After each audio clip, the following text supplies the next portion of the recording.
দেশি বা বুনো জেলারি কবুতর আবদ্ধ অবস্থায় পালা ভালো নাকি ছেড়ে পালন করা ভালো? আসুন আপনাদের মাঝে আজকে শেয়ার করি আমার অভিজ্ঞতা থেকে।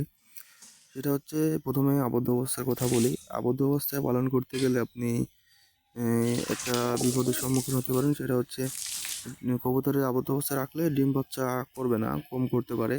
কেননা ওদের সঠিক যে গ্রোথ, মানে গ্রিড খায়, মাটি চুটি খায়, এগুলো হয়তো খাইতে পারে না খাঁচার মধ্যে থাকলে।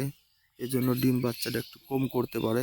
আর ছেড়ে পালন করলে ওদের রোগ বালাই কম হয়, ওদের ইচ্ছে মতো খাবার খেতে পারে। গ্রিড বা যেমন ফেন্সি কবুতরের গ্রিড খাওয়ানো হয়, ওরাও ওরকম একটা গ্রিড জাতীয় কিছু খায়, মাটি চুটি খায়। এই জন্য ওদেরকে ছেড়ে পালন করাই ভালো। তবে আবদ্ধ অবস্থায় পালন করতে চাইলে অনেকটা যত্ন নিতে হয়, যে যত্ন সবাই নিতে পারে না, যার জন্য অনেকেই ব্যর্থ হয়।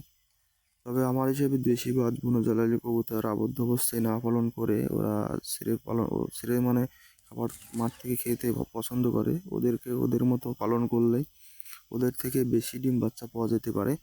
এখন আপনার ম্যানেজমেন্টের উপর মানে ডিপেন্ড করবে, আপনি ওদেরকে কিভাবে যত্ন করছেন, সেই হিসাবে আপনার আবদ্ধ অবস্থায় ডিম বাচ্চা দিবে।